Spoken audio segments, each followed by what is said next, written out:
Everybody, I think we're going to get started on the member update. Hi, everyone out there. This is Deirdre Brennan from Rails at Burr Ridge. How's everyone?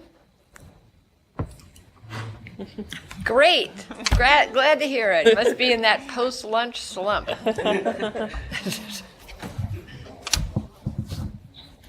Okay, I think we will get started. And I hope you can all hear me fine, and I hope you'll be able to hear everybody else fine. So if at any point you can't hear, please do speak up.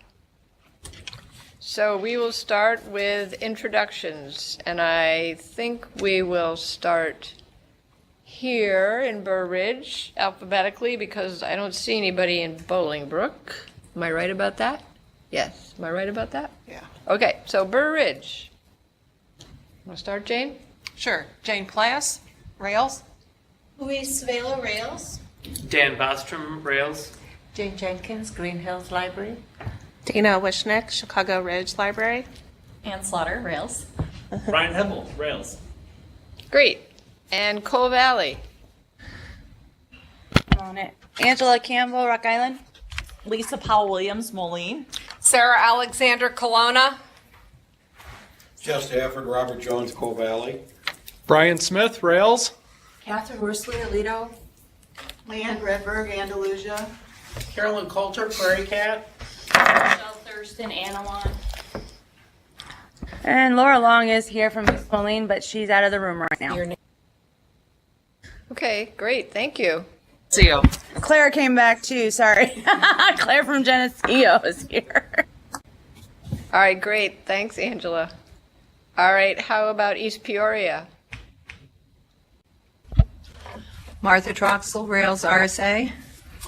Tom Stagg, Alpha Park Library and Rails Board. Liza Hickey, Peoria Public Library and Rails Board. Great, nice to see That's you it. all. Long time no see. All right, so moving to our other sites, Aurora Public Library.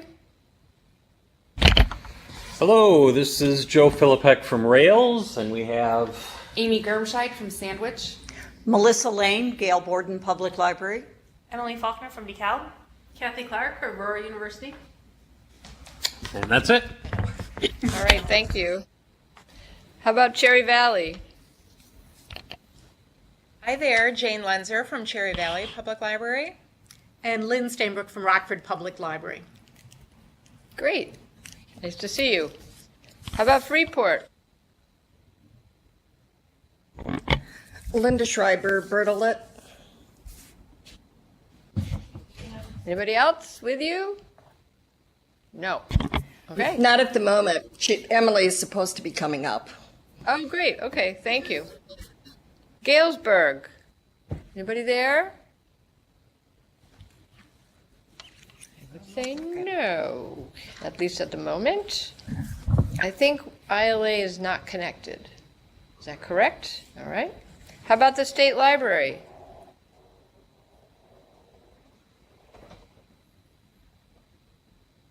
I guess there's no one at this. They were there? Anybody from the State Library out there?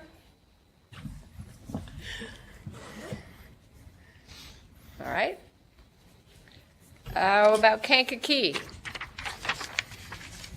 I can see you. Jamie Is Lockwood. there anybody there? Hello. Hello? Hi there. Hi. And could you say your name again? Jamie Lockwood. Great, thank you. Hi, Jamie. Hi. And Kelly McCulley, Bourbonnais Public Library. Great, thank you. How about Macomb?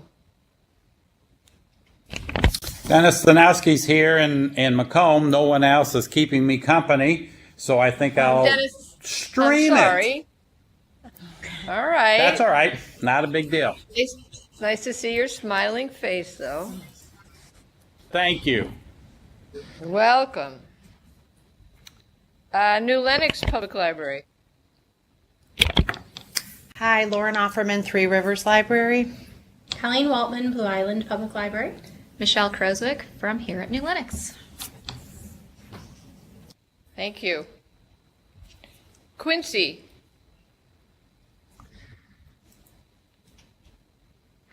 Anybody in Quincy? No. Okay. Sterling. From Jennifer Garden from Milledgeville Public Library. Great. Hi, Jennifer. I don't see you. You see them? We can hear you. That's the main thing. That's good. Yep. Oh, and I got somebody just walked in. They're just doing introductions. Oh, there you are. I see you now. I'm sorry, where are you from? Princeton Public Library. Oh, yeah. Hi, Julie. Hi. Okay, Sycamore.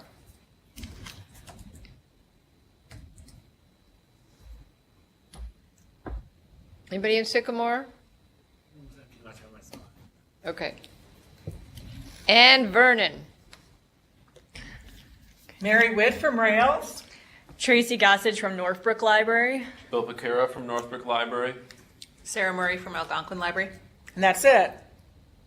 All right, great. Thank you. Okay, so we'll get started. Just to remind everybody, we do have a number of people, Dee, a lot of people. Yes? this is Freeport checking in. Okay, hi. Nobody answered you when you checked in with us before. I'm Penny Miller from Pearl City Public. And I've already checked in. Okay. Yes. Dee, this is Gwen Thank from you. the State Library. Oh, hi, Gwen. Hey, how are you? Good, how are you? I'm great. Thank Are you all by your onesies there? I am. Okay. All right, thank you. Sure, thank you. Okay, so as always, we have lots of people participating via online, and Rails Live, live.railslibraries.info, and they can also ask questions, answer them, also comment, etc. So Mary Witt monitors that, and so she will every so often assert herself and say that she has somebody who's out there virtually who would like to contribute something. So feel free, those of you who are participating via Rails Live. So I'm going to start off with just some brief highlights, and then we'll go into more specific things to update you about. So first of all, we did get our budget and plan of service approved by the State Library in record time, which was really awesome. So thank you, State Library. So we are proceeding with our plans for the coming year. Our funding was at the statutory level, more or less the level it's supposed to be at. So just some highlights. We did just have our first board meeting of the new fiscal year last Thursday, and we have five brand new board members. Two of them are here today in East Peoria, Liza Hickey and Tom Stagg. And then we also have Michael Campbell, who is a trustee at Fox River Grove, Jay Caston, a trustee at Vernon area, and Daisy Porter Reynolds, who is the executive director at the Aurora Public Library. And then Paul Mills was reelected, and he was elected to be vice president for next year, or this year.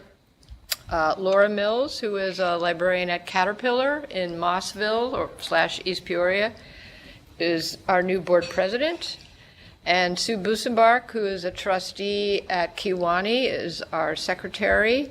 And Nadia Sheikh, who is a trustee at Carroll Stream, is the treasurer. So it's we're really excited. We had our first board meeting in the afternoon on Thursday, and in the morning we did quite an extensive orientation. So I think we're off to a good start. So just some general information. As I said, we are continuing to work on our strategic plan. That work on that kind of got delayed a little bit because of other things that were going on, like ALA vacation and the board orientation and first board meeting. We are also working on rebranding. We're redoing our logo because it hasn't been refreshed in 6 years. And the logo strongly references the Illinois Talking Book and Braille Services, which is no longer provided through Rails. So we thought it was a good time to update that along with the strategic plan. We did, at the June meeting, the board did vote to approve a draft version of the membership standards, the system membership standards. And the next steps with that, we're not implementing them this year. We are going to spend a year collecting data with the help of the state library to get a really accurate and complete picture of how libraries do in complying with the standards at the core level. Heartland is not participating at this time, but we hope that they will in the future. You'll be hearing more about that. We've almost completed a major study that we worked with the Laboratory for Applied Spatial Analysis down at SIU Edwardsville, looking at delivery, our system delivery, as well as ILDS, and hoping for ways that we might be able to streamline the routing or other suggestions and save some money and make it more efficient. And we do also continue to work on the online Museum Pass program. I know I've been promising this to you for years, but absolutely it is coming. I hope later this calendar year. That's Explore More Illinois. So I'm sure you'll be hearing and seeing more about that as time progresses as well. Does anybody have any questions at this point before I turn it over to Jane and Ann to talk about Find More Illinois?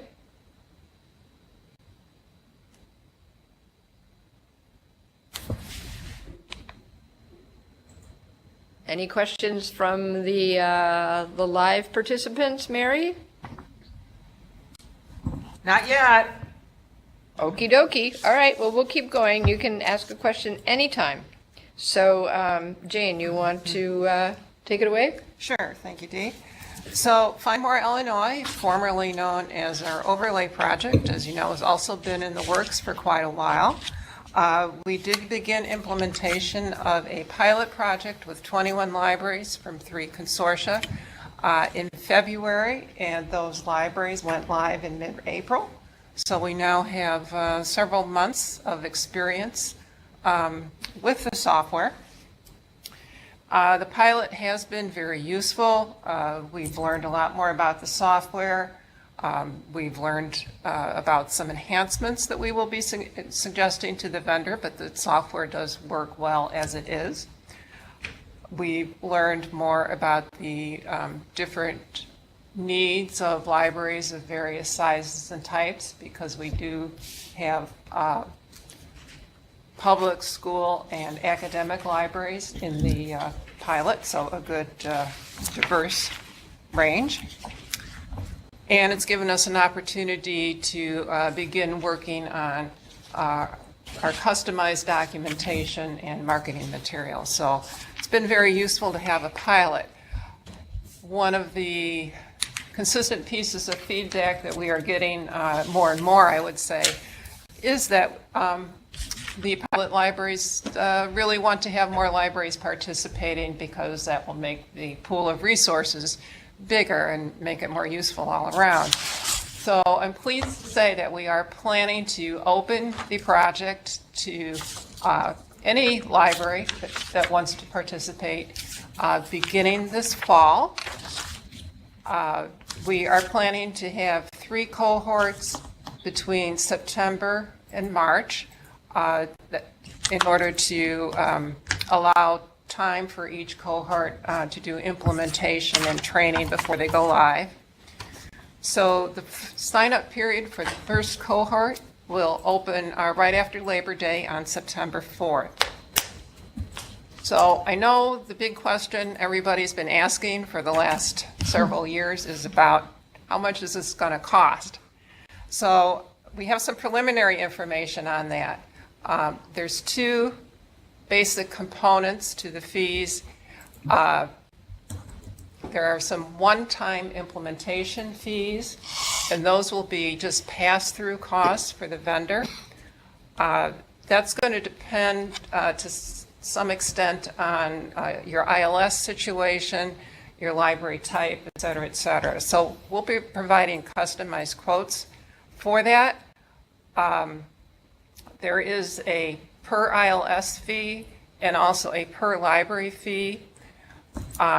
Rails is also planning some assistance to help with implementation fees, including but not limited to paying the ILS fee for all of our consortia, not just LSAPs, but all of the consortia. So those are one-time fees. And then there will also be an annual membership fee.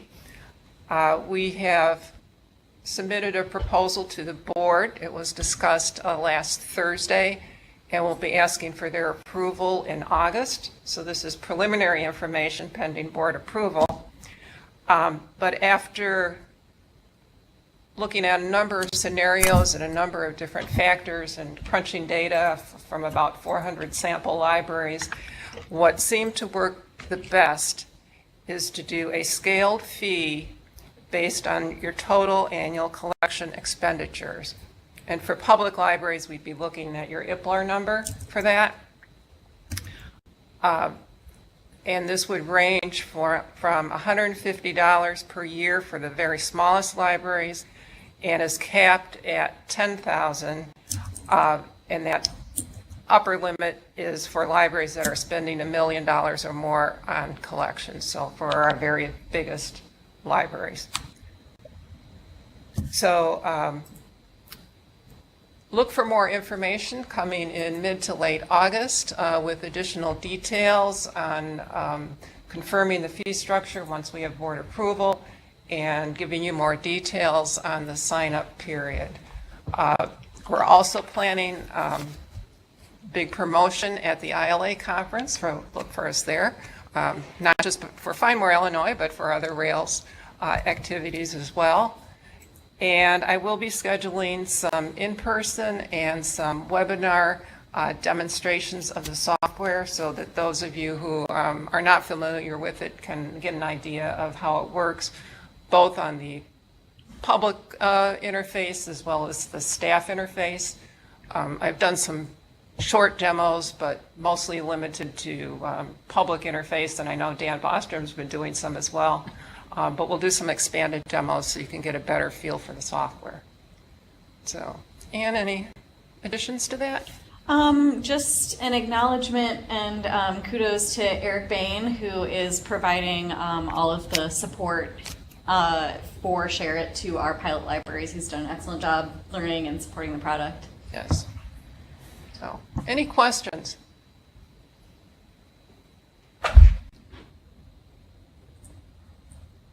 I will add, I know we have several pilot libraries attending today.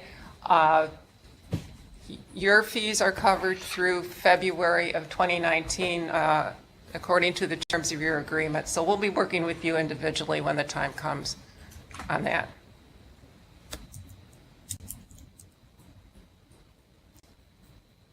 Okay, if you think of questions later, feel free to contact me, and I would also be happy to schedule demos if you're having a networking event or other group event. So just drop me an email.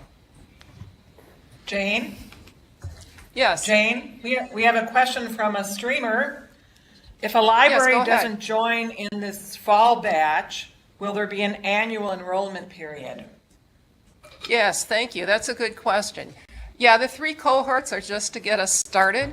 There will be ongoing opportunities to join because the more libraries we have in our resource sharing system, the better it will be for resource sharing and patrons and libraries. So yeah, definitely not a closed opportunity.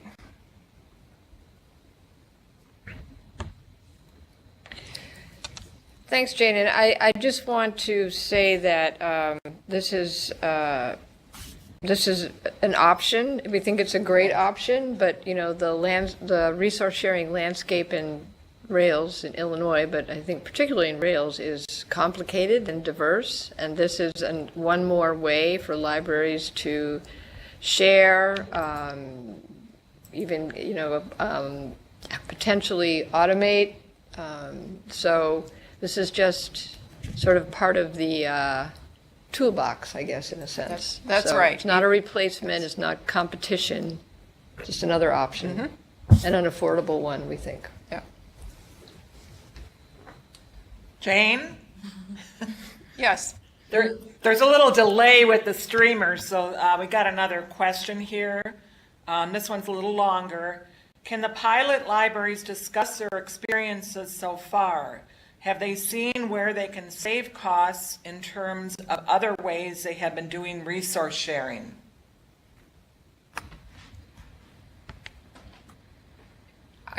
If pilot libraries want to comment, that's great. I would say that because of the limited number of libraries in the pilot, we had hoped to get some idea of potential cost savings, but because of the limited number of libraries in the pilot, I don't think that's really feasible right now from our perspective. But certainly, if anybody has any anecdotal information they want to share, that'd be awesome. Anybody out there want to share anything?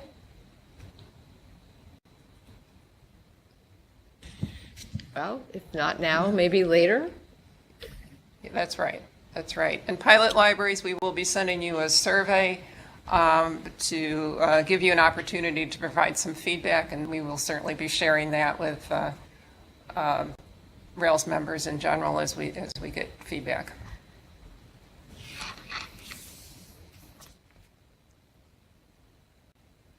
Okay, I'm just giving a little bit of time here, conscious of the delay. Okay. Okay, so thanks, Jane. Thanks, Ann. As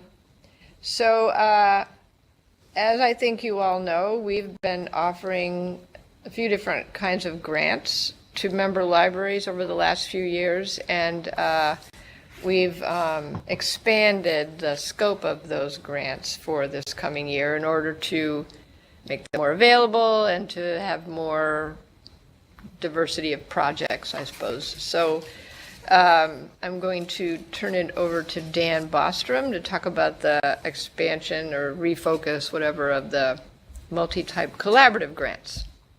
Great, yeah, thank you. So as Deirdre mentioned, these grants are designed to encourage member libraries to work together on collaborative projects. We're a multi-type system, so that's public, school, academic, and special. In the past, there's been the requirement for this project that each project includes 2 different types of libraries. And based on member feedback, we've heard that libraries want to open that up. So we're getting rid of that requirement for this second type of library. And we're transforming this into a general partnership grant. It will still be a grant that prioritizes innovation, projects identifying a partner in your community to solve a problem. We're increasing the dollar amount that libraries can apply for from $2,500 to $5,000. We're going to be launching applications soon. The deadline will be mid-November, so you have some time to plan a little bit for that. And then this, just like the multi-type collaborative grant, there are 2 application periods, so you'll be able to apply. If you don't apply this fall, you'll be able to apply this spring when we have a deadline of April for the next round of grants. So I think it's exciting. I think I've been speaking with libraries on my travels and hearing that this is something that will be really beneficial for them. They can partner with groups they're already partnering with, nonprofits, other government agencies, organizations like that. Great. This actually came from a conversation about the strategic plan during the listening tour. I'm trying to remember. Maybe it was at Freeport. I don't remember. somewhere. Anyway, any questions or comments about Dan's news from anywhere?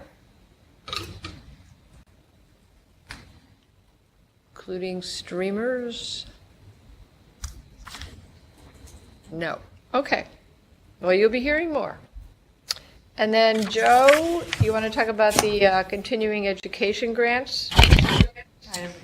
Sure. Thank you, Dee. Well, as many of you know, Rails for about the last maybe 4 years have offered grants to networking groups to support their efforts in delivering CE to member library staff in their area. And I'd say over these past 4 years, we've awarded each year maybe 8, 10, 12 grants to, some of the largest networking groups like Laconia and Atlas, consortia such as SWAN, down to very small, loosely organized networking groups that meet once a month for coffee but wanted to offer some training. So it's been a great way for us to support kind of locally organized and sought out CE, expanding what we are able to offer at the system level. But these grants have been limited to networking groups, and we know that not everybody has a networking group that they belong to, but maybe have a desire to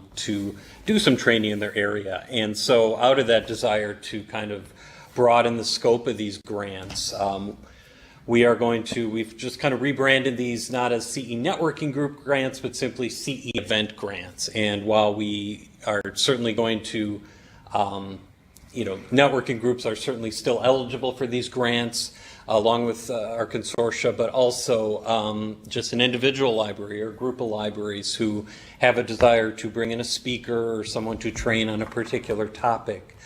So long as they are willing to open it up to other Rails member library staff to attend, that is a grant opportunity for you. And we haven't set a cap on the amount of these grants. We've awarded anywhere from a few hundred to a few $1,000s, really just based on the impact, the number of people it would be able to take part in the training.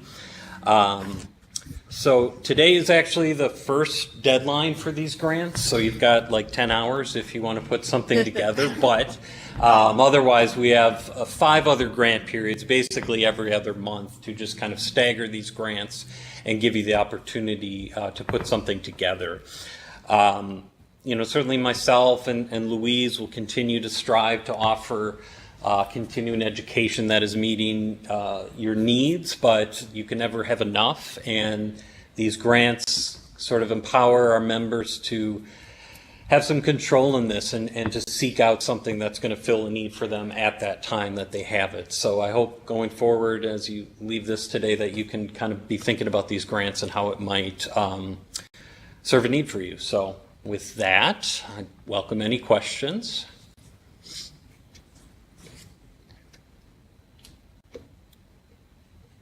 And if not, certainly feel free to reach out to me with any questions about the grant, the application, etc. But otherwise, I will, I think, bounce it back to you, Dee.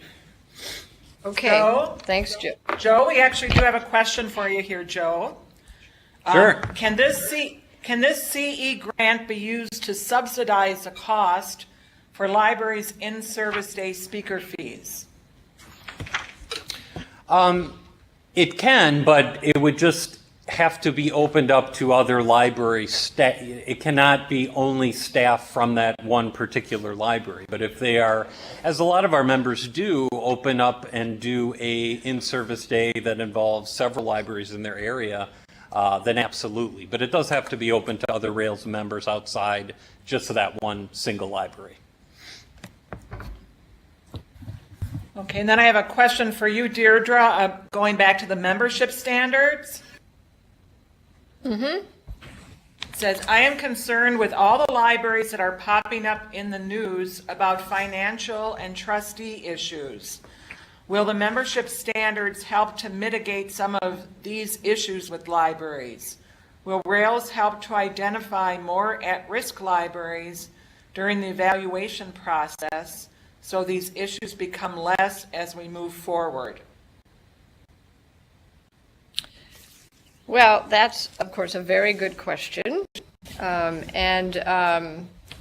I think I would say that has always been the intent of the membership standards to be a way for Rails and the state library and even just colleagues to have a better sense of how we're all doing across the state and of how libraries can use system services to do a better job for their communities. I mean, it's always been about a pathway to excellence. And so I think that you're probably referring to, specifically at this point, to some of the libraries, the Calumet Park and Harvey, and some of the libraries that are not too far from us here in Burr Ridge, who have really serious financial problems, falling EAV, etc. So yes, I would say the standards will require training for both staff and board members, and I think that that's something that is sorely needed. And I think it will just generally help us to establish a closer relationship with the member libraries in terms of how they're providing service. It's not designed to be any kind of a big brother or sister, nothing like that. We're here to be helpful, and we can do a better job of that if we have more of a relationship with you and have more information.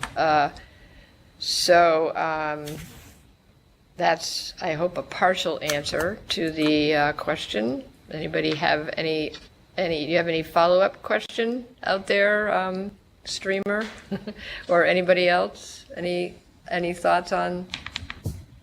It's a difficult situation. Standards are not the only answer, that's for sure. I have had a couple conversations with trustees from Harvey and from Calumet Park, and I will be going to their next meetings. I think that the fact that they have wanted to engage Rails is really good.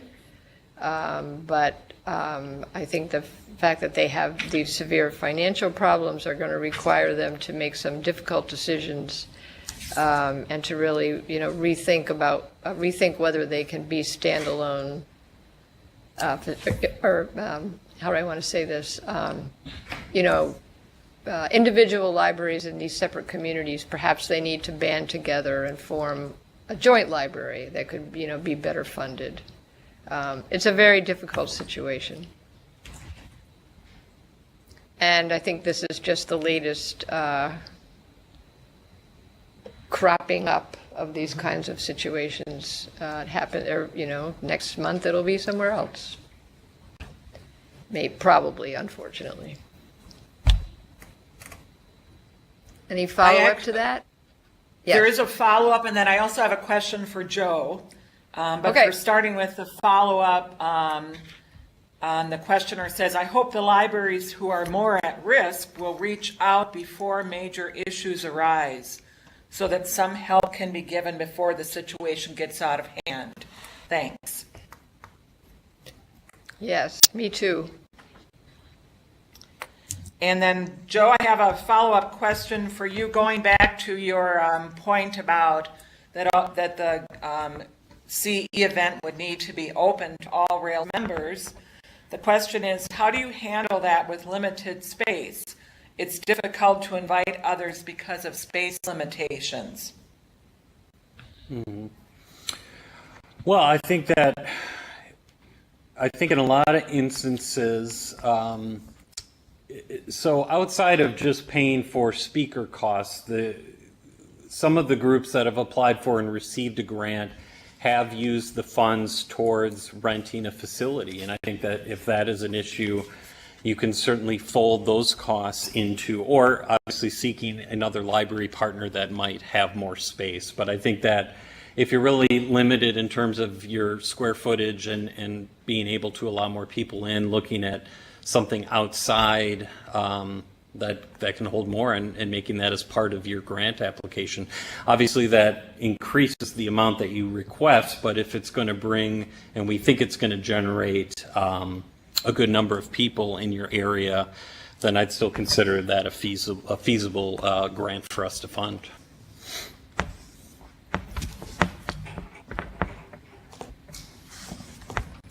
Great, thank you. That's it for the streamers for now. Okay, thanks, Mary.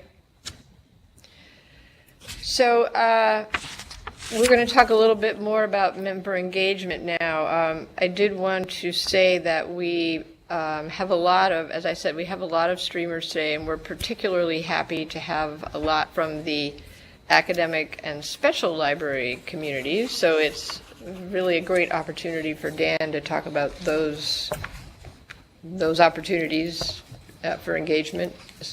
So this is actually related to, again, some of the feedback we've heard from libraries that that especially academic and special library types are looking for more local networking opportunities and ability to connect and discuss best practices and ideas and things like that. So we've tried to make strides to that. We've been on the academic front. We've been working with the Illinois Association of College and Research Libraries, IACRL group, and we're just finishing some details on a networking event that will be held at Northwestern University, and that will be on campus in Evanston. Registration is not open, but the event will take place on Tuesday, November 6th. In the morning from 9:30 till noon, so please set aside that time. And then we're also going to be we're going to be working on hosting more opportunities like this around the rail service area, so that people don't have to travel as far to get to these events. But this is definitely something that people have been looking for. Place to discuss. We'll come up with some topics to discuss. We'll have an opportunity to take a tour of the facilities, so I think it'll be a great event. If you're interested in being involved in helping plan that session, or possibly another academic event like this, please let me know. I'd be happy to involve you in the conversations and get you involved that way. On the special library side, we've been speaking with the Illinois chapter of the Special Library Association.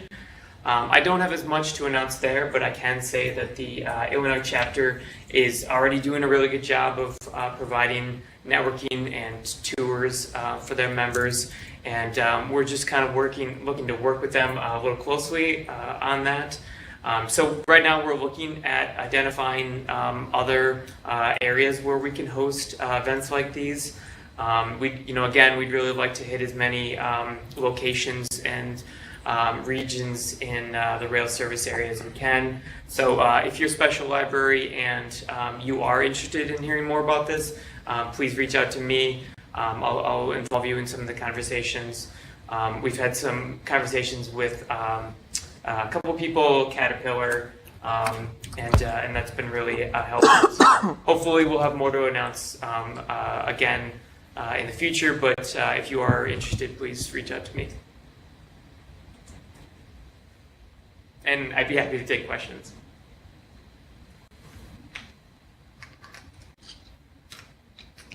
I think it's a great opportunity for those communities, but also the rest of us to participate and share more with our colleagues, because we all benefit from that.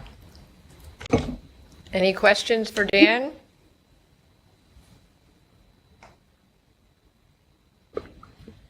All right, well, stay tuned.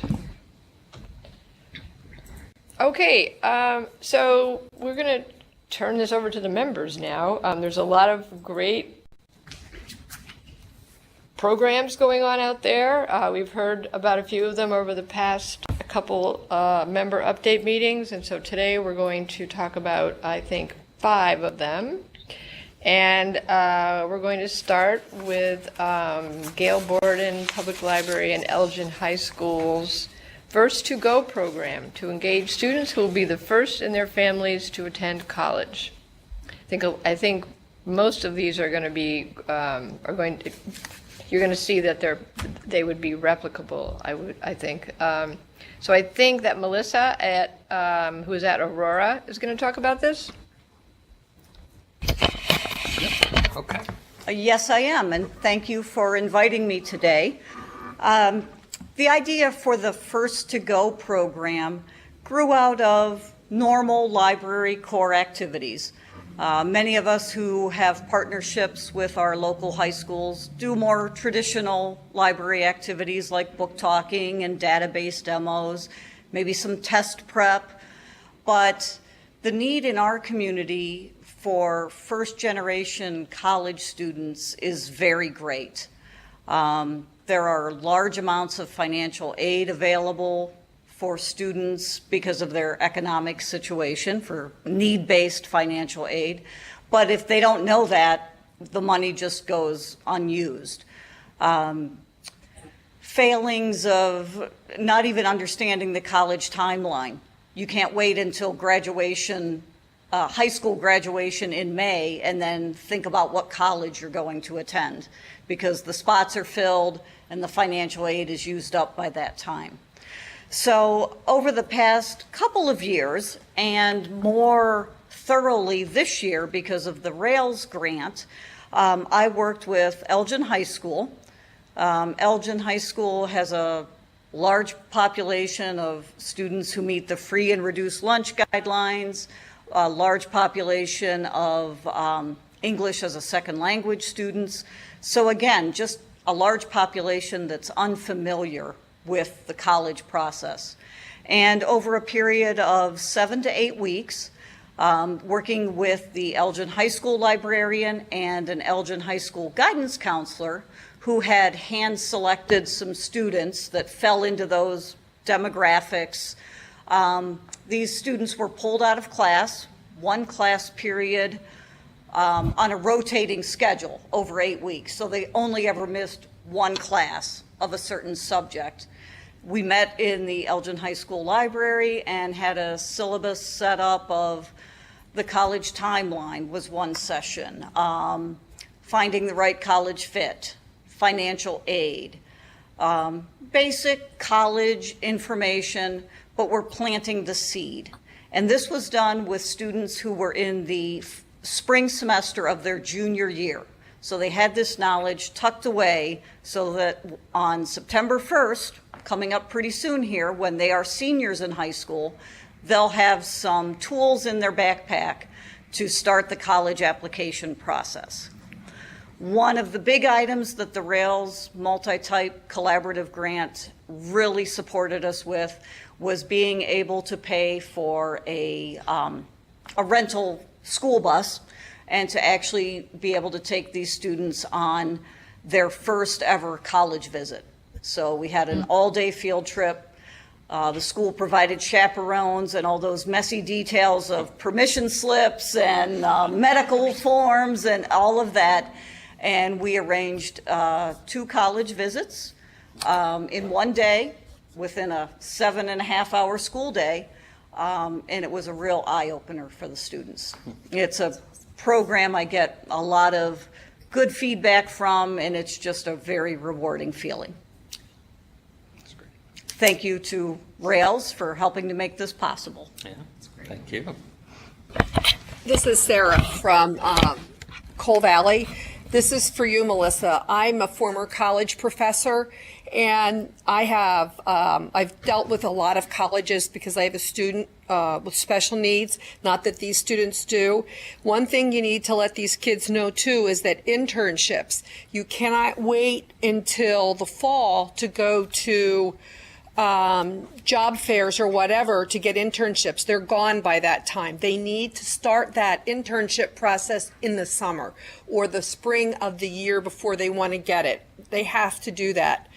Otherwise, they'll lose out. The other thing is that these kids need to know there are departments on campuses that will work with them if they're running into academic trouble, if they're running into problems with professors.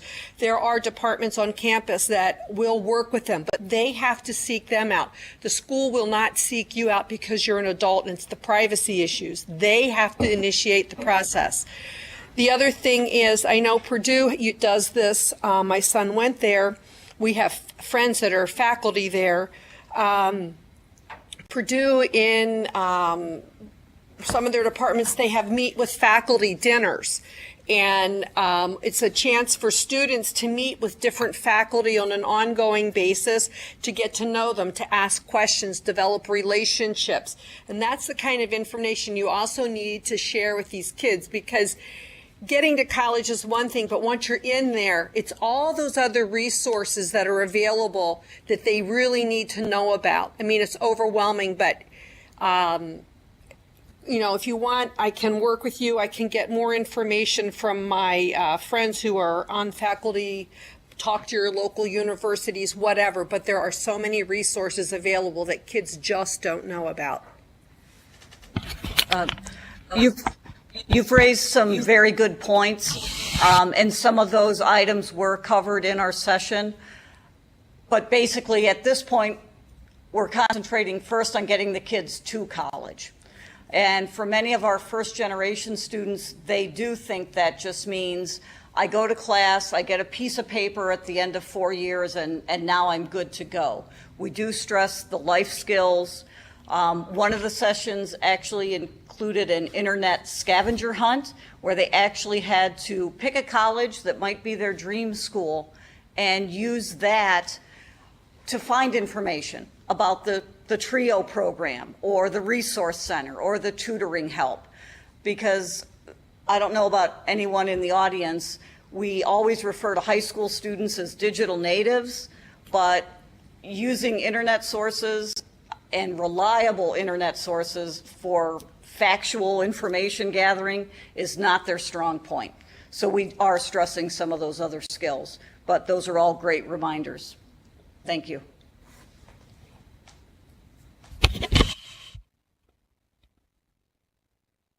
Well, it sounds like a great program. I'm delighted that Rails was able to be supportive, and I can't wait to hear the follow-up story about what the kids do. Be great. Thanks, Melissa. Any other questions for Melissa?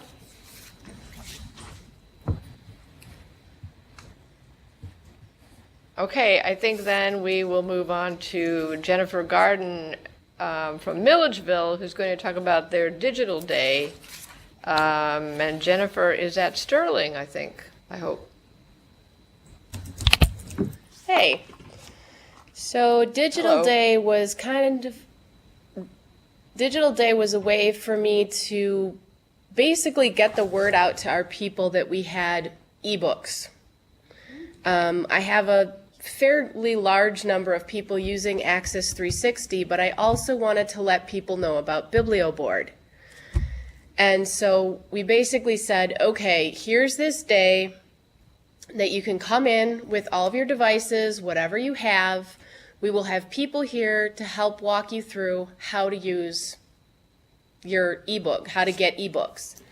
And I made sure that I had other people there to help me because I didn't want to get overwhelmed and have, 6 people stacked up.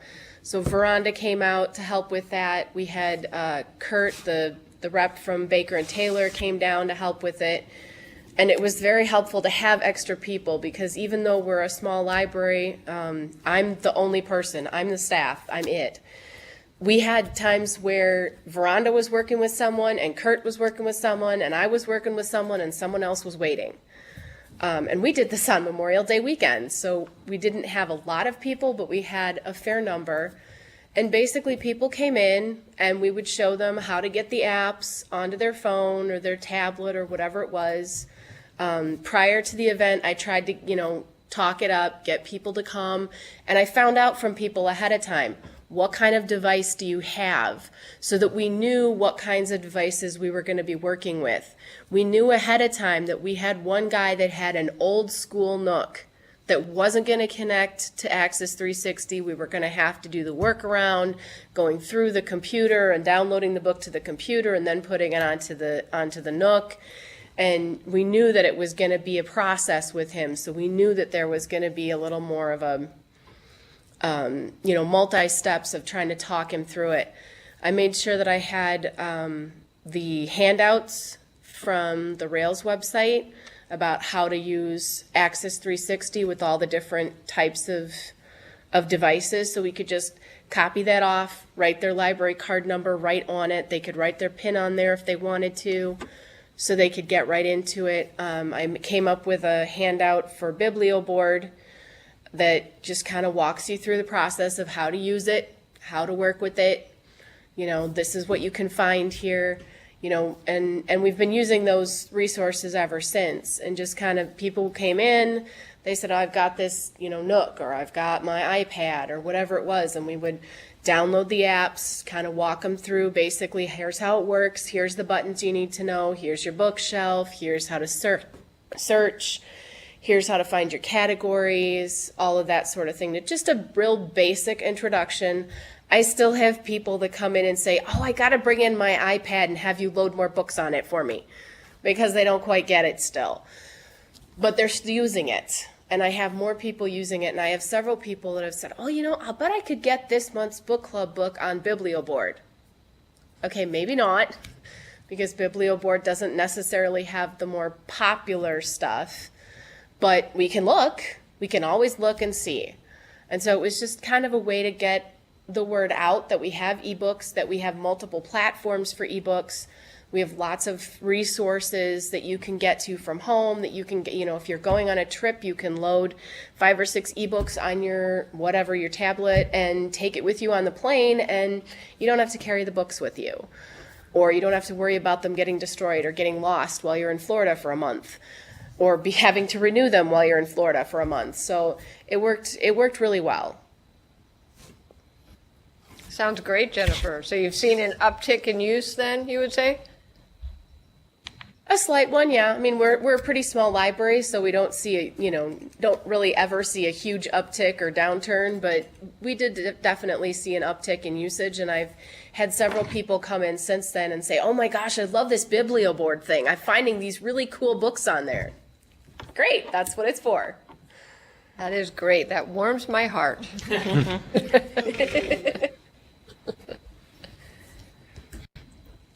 Any questions for Jennifer? Comments?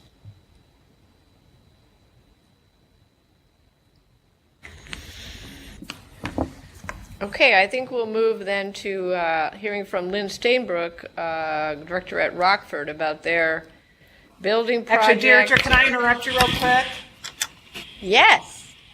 We do have a question for Jennifer.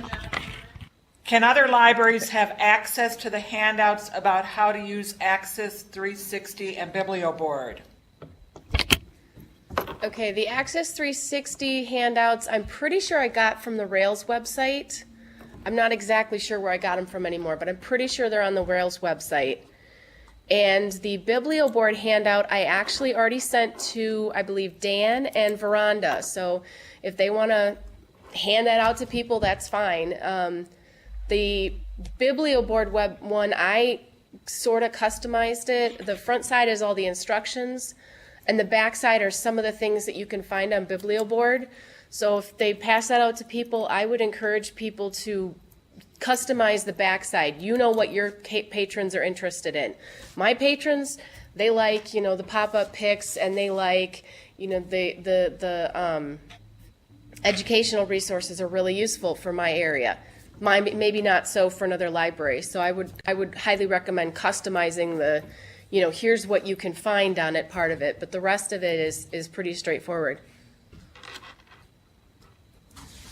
So Dan, you'll make sure they're available, or make sure they're available. Or people can email Dan. Are you Dan or Daniel Bostrom? Dan.bostrom@railslibraries.info. That's right. Absolutely, great. Resource sharing before your very eyes. Great. All right, any other questions? No, that'll do it. Thank you. Okay. So now we'll turn to Lynn Stainbrook, who's going to talk to us about what's going on at Rockford, including their building project, their visioning sessions for the new building, and moving to a temporary quarters. All really fun and lighthearted projects. So I think you're at Cherry Valley, right? I am at Cherry Valley, yes. And I can't possibly talk about all of that in 5 minutes or less. I'm sorry. But for those who don't know, Rockford is demolishing its old main library building and will be replacing it with a new building. The old building was built in 1902 and remodeled in the 1960s or 70s. Some people would say it was remodeled at that time, but that's what we have right now.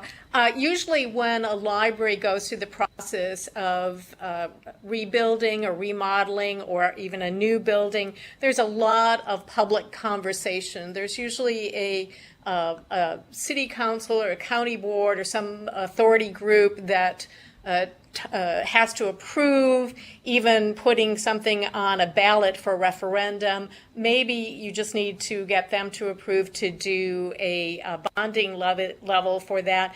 But there's usually lots of public sessions. I know libraries, certainly I have, where we've actually hired architects in advance of those votes. We have lots of discussions about what people want to have in their new library. This project was very different. It really started in 2010 when we were notified that the land that the 1902 building was built on was contaminated. And so we needed to do something about that. Fast forward to spring 2017, and I don't mean to jump over those 7 long, laborious years, but there was a contract finally signed that provided funds to remodel a building for an interim site and then to fund a replacement main library building. Now, most of that was done really in negotiation sessions. The funding authority for that had no interest in what we needed in the library, whether we needed a new library building at all. It was more, you got to get rid of that building so we can clean up the land, and how much space and how much is it going to cost. So because of that, we had no input from the public about what they'd like to see in a new library. And it's a very unusual situation to occur that way. So what we did was envisioning sessions, and we ended up with 6 public sessions that were in 4 different quadrants of the city, north, south, east, and in the middle. There was one Spanish language session. There was one session with a neighborhood coalition group that normally has at least 30 people that attend one of their meetings, so they opened that up to the public, and I think that was one of our larger meetings where we had 60, 70 people at. We also had some special sessions, one with a homeless shelter. We also reached out to the Chamber's 20-something group and talked to them. We went to all 4 of our public high schools. Sometimes we had a contact at the school and we were able to go into different classrooms and talk to kids. Sometimes we sat ourselves down in the lunchroom and handed out candy to anyone who came over with an idea and that was willing to talk to us.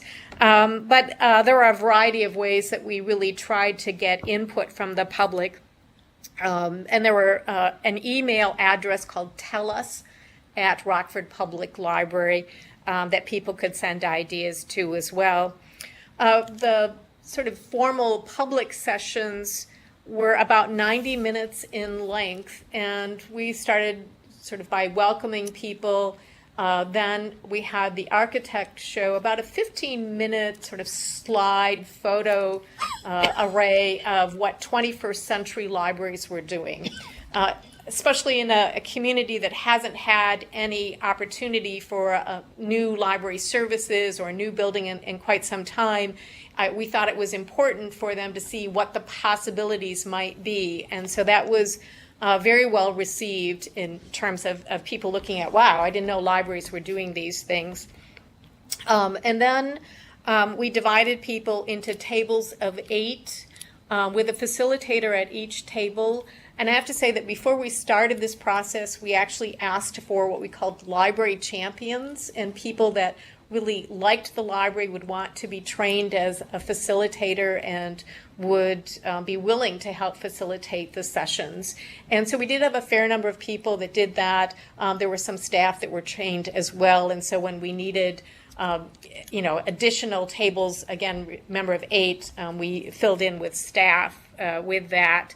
At the table, people were instructed to think in 3 different ways, and they were site, spaces, and services. Site being the exterior land. What should we do with the land? We're going back to the riverfront. What's important about that? What should we be doing with that? Spaces was the interior, and we deliberately used the term spaces rather than rooms, not just because it was 3 S's in a row, but because rooms seem to conjure up sort of a box, a space that was very conformed by walls, whereas spaces made it very free and open to what might be the possibilities. And then services was our 3rd area that we asked people to think about what they'd like to see in the new library. As part of the introduction, we did talk about the fact that the new library would have books, it would have media, it would have technology, it would have children's space, it would have teen space, it would have local history, which is very important in our community. We have a huge local history collection and a large following. So we sort of assured people those were going to happen. They could think beyond those ideas. And the services, sites, spaces were all sort of color-coded Post-it notes, so people would write an individual idea in each Post-it note. It would go up on a large piece of paper, and then each table would present out to the rest of the group, and people were invited with little stars to go and pick out their top 3 areas that they thought was most important. And then we added that up. We talked about what our next steps would be and sort of announced to each of the groups what the top vote getters were that night. So that was the process overall in terms of doing this. Our next steps are that we're putting together sort of the top vote getters from all of the input that came in, and doing a feedback survey to people and others as well in the community, asking, what are your priorities? Does this fit what you would like to see? And so that process of putting together that survey is currently underway. It was very interesting. We ended up from the various sessions with 646 ideas. So we were really excited about how much input people have. Now, some of those ideas were just slight variants off of another, but there were still a lot of great ideas, really quality work that people put in. And I will say that people were extremely positive in all of the sessions and engagements that we had. I think there was one sort of negative person who was really questioning why were we doing this and what was this all about, and was negative about the amount of money and all of those kinds of things. But beyond that, people seemed to be very well informed and very pleased to be asked to be part of the process, and gave us great ideas and great feedback. That's it in a nutshell, but I'm happy to talk with more, or if somebody wants to know, I did bring along sort of some of the top themes that came out of that, if you're curious. I have Of course we're curious. What are some of the top themes? All right. I just want to make sure you were alive back there. So, so the site, one of the huge things that came out about this site was a connection to the river. Somebody said, and I think they're right, that the remodeled building from the 1960s, 70s looked like somebody had plunked the building down and then said, oh, there's a river over there. We didn't realize that. And really, if you were ever in that building, you would have noticed that the views to the river were not very many, and so they had not taken advantage of the river before. And people, that was just overwhelmingly said over and over again, was we have this beautiful site along the river. We need views of the river. We need connections to the river. People, wanted docks, and they wanted us to have fishing poles so that they could fish off of that. I mean, there were fire pits and various types of gardens, and labeled on the gardens so they would be learning gardens, and just a lot of ideas that came from that. I think the second most repeated idea or voted on idea was the idea of being sustainable, green, energy efficient. People were really concerned about that. And the third one in connection with the site was that they really wanted the building to be inspirational, significant, a beautiful cutting edge building, rather than the block that we had at that time. And then sort of the fourth thing that was sort of interesting was people wanted to have safe parking and bus accessibility. So that one was a little surprising. Now, that was way down on the list, but it still came up under site. Under spaces, it was that natural lighting, views, glass, window. They wanted it to be very welcoming. As a matter of fact, a couple of people said, welcoming like that interim building is. So that was kind of a compliment on our interim space. They wanted connections to the community, and this came up both under services and spaces, but we have wonderful attractions in great museums in Rockford, and they were saying, we should take things out of the basement of the Burpee National Museum, and we should have those on exhibit. We should have some of the things that they're doing at the Discovery Center Children's Museum. And so there was a lot of that kind of thing in terms of exhibit space and bringing other things in and connecting to our community. Big on an indoor play area for children came in as well for spaces. Under services, I think this sort of came up, but the connection to the community, not just in our wonderful attractions and the Japanese gardens and all of those things that we have in Rockford, but also with our social service agencies. There was a recognition that we do serve homeless at this main library downtown, but the Literacy Council, the social services, other kinds of institutions in the area, so legal aid came up, those kinds of things. So when you put all of those together, the idea of having the library be more connected to the community was important. Makerspace, because we have a tiny maker lab in our interim site, so people are really intrigued by what we're doing with that and really talking about that more.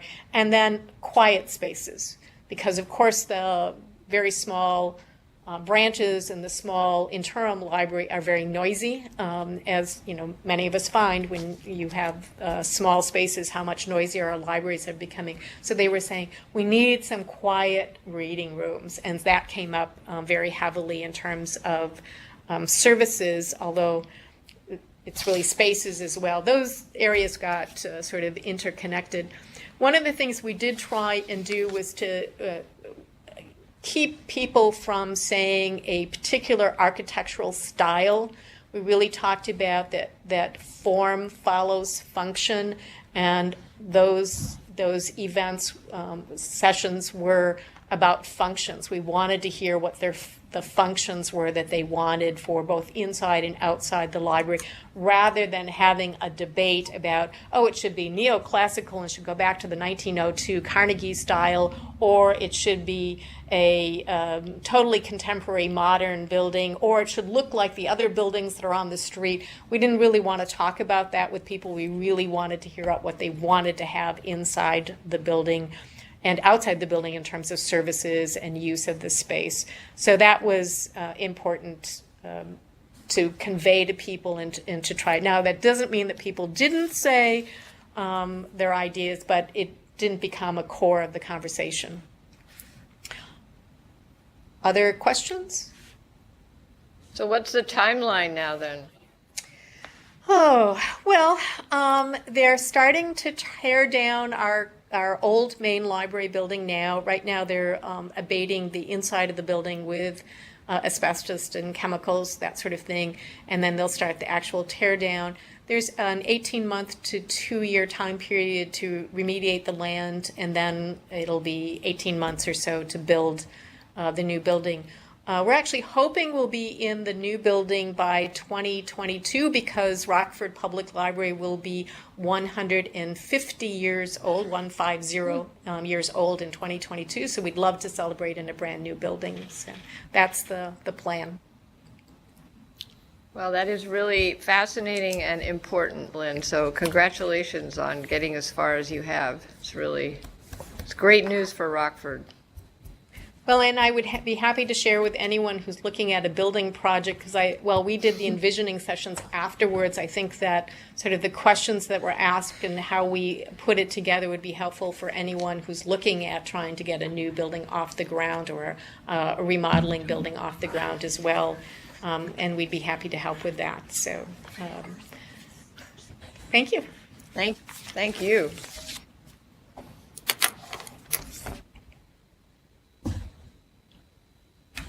Okay, let us turn now to Algonquin. They're going to talk about their community scavenger hunt. Sarah Murray in Vernon. Yes. The Algonquin Library has frequently already planned and coordinated programs with local businesses. So one of our librarians came up with the idea to partner with these local businesses and find ways to bring more community members to their locations. And we did that with a scavenger hunt. This year's theme with I Read was Reading Takes You Everywhere. And so we thought it fit well into getting people out into the community to see what's out there that they might not have seen already. So our graphic artist created a 4-foot tall rocket ship that comes apart in 3 parts so that it's easily portable. And the rocket ship visited 9 off-site locations, plus our main library and our branch library, over the course of from the beginning of June, and it's at its last location right now, so over, 9 weeks of the summer. Each location gave a ticket, so somebody would just go to the location, spot the rocket, and ask for their ticket. They needed to collect 5 tickets to attach to their game board, and then they could turn their game board in to be entered into a drawing for a prize. We were blown away by how popular this program became. We had social media engagement. We gave clues about where the rocket was, so it might be some words related to the location. We took pictures in the locations that kind of gave an idea of what was happening in that location without saying what the location was. We posted that on Facebook, I believe also on Twitter, and we had information on our website too for people who were not logging into social media, and we had signs in our library, so people who didn't want to go online could find the same information and have the same opportunities. Our Facebook follower numbers increased from May 31st until currently by over 8%. Which is huge for us. We usually get a 2 to 3% increase over that amount of time. So it was a great way for us to engage with people on social media. Families made it an activity to do together to find the rocket. They'd go to the different locations in the community. A lot of people would take pictures of their kids in front of the rockets and then post that on the post on Facebook, so we could see families as they went through the program collecting their tickets. We also invited the different locations to post on their own social media about, to tag the library and that the rocket was at their location. So people started following other organizations and local businesses in the community. We ended up having a lot of mini conversations on Facebook. So at one point, the rocket went to a local ice cream shop and people would comment and say it was the best ice cream in the community, or that the people who worked at a location were really nice and everybody should stop by. So it was really a good way to highlight those services and the people who worked for those organizations and businesses. We anticipated that we would probably get 30 to 40 finished game cards, so 5 tickets attached to the game card. We are collecting them until the 4th of August, and so far we've received over 150 completed game cards, which is huge. We had one location in 48 hours gave out 70 tickets, and it was a service for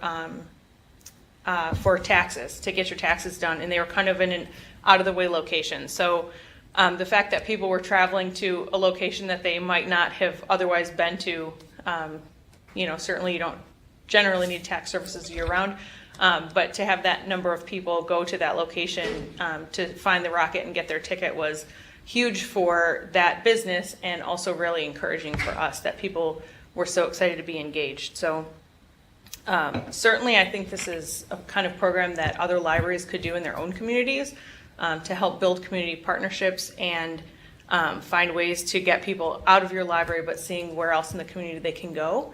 A lot of the businesses that we brought the rocket to, we either have programs at those locations or those somebody from those organizations has done presentations or spoke or had programs at our library. So we found ways to bring them in and for us to go out, and overall it's been a huge success, and I would encourage anybody who is working on community partnerships or wants to strengthen their community partnerships to try something like this. I'm sure we'll be doing it again.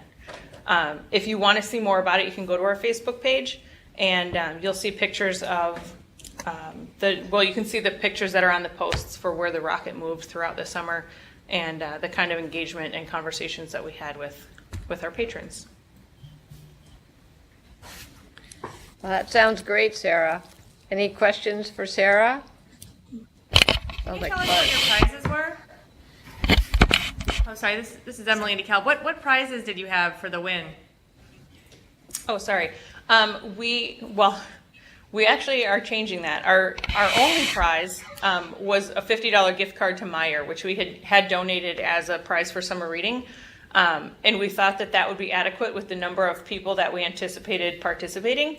But now with over 150 cards turned in, we feel like we need to have more prizes. So we have reached out to the businesses that participated to ask if they wanted to offer any prizes related to their organization, or if they wanted to donate any money for us to purchase additional gift cards, and then we would give them credit for having sponsored those prizes.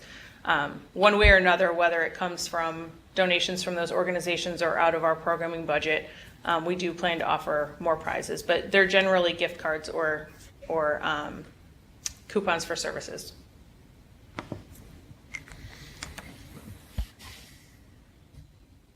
Any other questions? All right, well, it sounds like a great partnership program, so thank you for sharing, Sarah. You're welcome. And then last but not least, we're going to hear about Craft Brewing Week at the Northbrook Public Library. Okay, thank you guys. So I'm going to kind of start with the why of doing a Craft Brewing Week. And to be honest, it just grew out of an interest to create programming that would attract us to the library if we were patrons. So the idea was to prep people for, it was formerly Chicago Craft Brewing Week. It has now grown into Illinois Craft Brewing Week. And our idea was to kind of give people an intro to craft beer and kind of have an educational component. Now, one of the things that we had to kind of finagle is we don't have a liquor license at our library. So any tasting events we did have to do off-site, but we did host an after-hours beer swap. So we had people basically bring in 6 beers of their choice, and we would swap around so you leave with 6 different ones. And that was really fun because it was really intimate. We had about 8 people total, but everyone that came got an opportunity to chat and kind of give an intro to why they chose the beer they did. And with us, we were very fortunate to be supported from admin from the get-go. So we also formed a library-wide committee. So that led to, a bunch of different staff members being able to come in and brainstorm ideas and figure out how to actually work the different events. So now I'm going to turn it over to Bill. Yeah, so as Tracy pointed out, we felt that an educational component would be very important. Administration appreciated this during the proposal process. So we reached out to a neighboring craft brewery that hosted a home brewing class. Here we sponsored a class of 15 on a Sunday afternoon with the master brewer. Patrons got to ask questions and sample the beer that was made. It appeared that the patrons did enjoy this and they received the educational experience we had hoped for. So I'm going to pass it over to Mike now. So the portion that I worked on was to have local brewers come in and kind of discuss how they got started, where they thought the craft brewing industry was going. And to do this, I actually reached out to the marketing rep at Goose Island, and he was not only excited to do it, but he also reached out to several other breweries in the area. And so we had a total of 3 brewers and 1 certified cicerone, which I did not know anything about until this program, but it's basically a professional beer taster. As craft brewing is getting more and more popular now, it's almost like a wine tasting where they're showing people what to look for in the taste. What they ended up doing on this, they put together a panel, and what they ended up doing was talking about how they, more of almost like a startup, like how to get into the business, why they got into it. And one of the things that I learned also is that because of the fact that we don't have a liquor license, all of the brewers had actually shown up with beer to give away. So they couldn't do that, so they had to just, talk. So if I did this in the future, I would definitely either have it off-site or see if we could get a liquor license. And then for this part, the feedback was extremely positive. It didn't have a great turnout. I think there might have been like 6 people there, but the people who were there I had never seen in the library before. So it really reached a demographic that we don't typically get in the library. And I should probably state for the record, I forgot to include this in my notes, but we did have non-beer focused components. So we had like a homebrewing kombucha demonstration too that was pretty popular. And we just opened our makerspace. So one of them was to create your own flight board with the equipment in there. So total results, we had 6 events and we had 98 total attendees across the events. Not shockingly, the off-site events with samples were very popular, but also what turned out to be the most popular was opportunities to create and learn about different things. We also expected more novices. Like our idea was like, okay, you're gonna learn about this craft beer thing and then be able to go out to craft brewing week and figure out what you like. But the people that came already knew a lot about craft beer. So next time we would definitely focus on like people that are already fans but wanna learn more. And we would be happy to discuss kind of the logistics and marketing of it with anyone. So please feel free to reach out to us if you want to learn more. All right, that's great. That's really great. Any questions for the Northbrook brewing staff there? Brewing experts?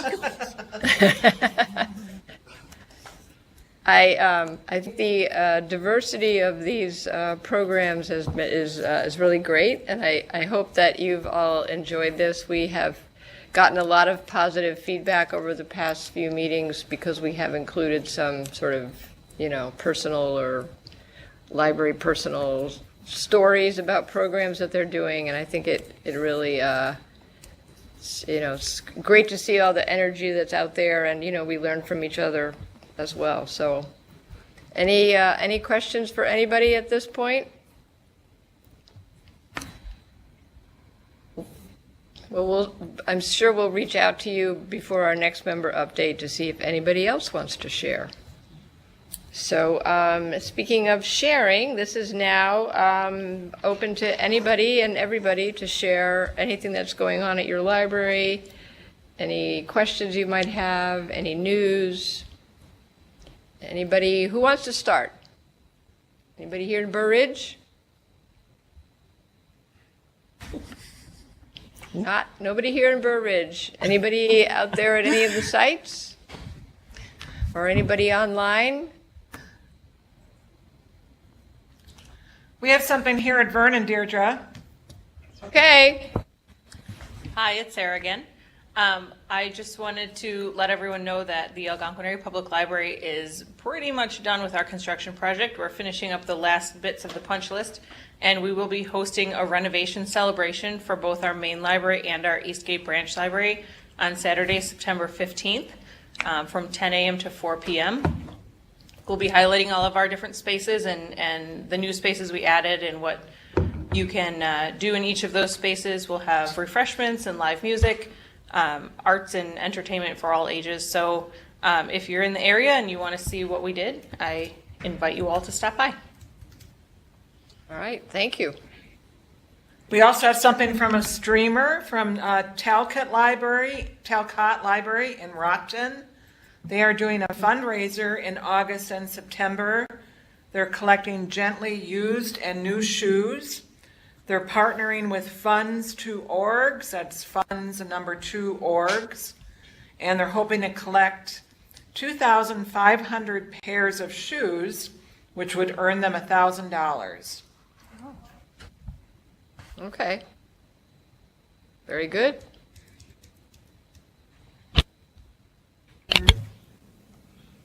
Hello, can you hear me? Yeah.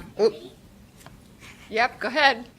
This is Colleen at the Blue Island Public Library. I've been encouraged to just share in case some of you have seen that a vehicle crashed into our building at the beginning of the month. And I just want to share a little bit that we are fine, that if you have this happen, you have to do a lot of things in a short period of time, but we got support from our buildings department. We had the board up people there quickly. We worked with a company within less than 24 hours to get a rebuild done, so we were able to reopen within 3 days. And we're still in the midst of the next phase, which I do believe will be bigger and better because you can't get some of the things from 1970 anymore. So it will be all new in some portions of our entryway. So that's really all. But if you have questions or anything else, feel free to ask. But we're good. So that's really the bottom line. And people were very appreciative of our quick reopen, for sure. And I appreciate the support from lots of colleagues who sent me emails and texts and so forth. All right, well, thank you for the update, and we're glad everybody's okay as well, so.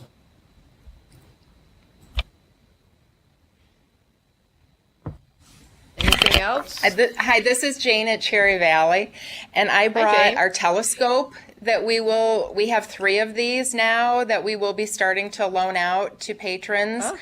So we're really excited about that. We worked with our local astronomy group, and they kind of retrofitted telescopes so that they're pretty much maintenance free and pretty hardy and things like that. And they will also be working with us to do some programming.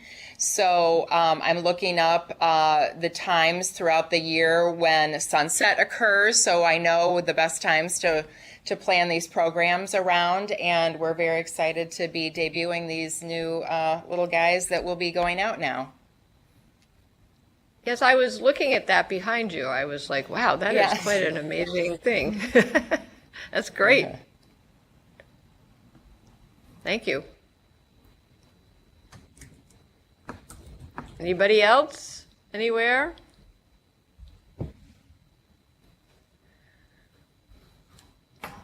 All right, well, everybody have a great rest of the summer. When's our next meeting approximately, Mary?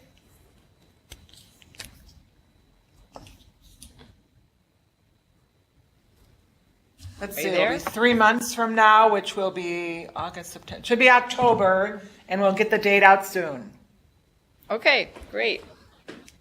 All right, well, thanks, everyone. Have a great rest of summer, and we'll see you, not before then, we'll see you in October. Bye.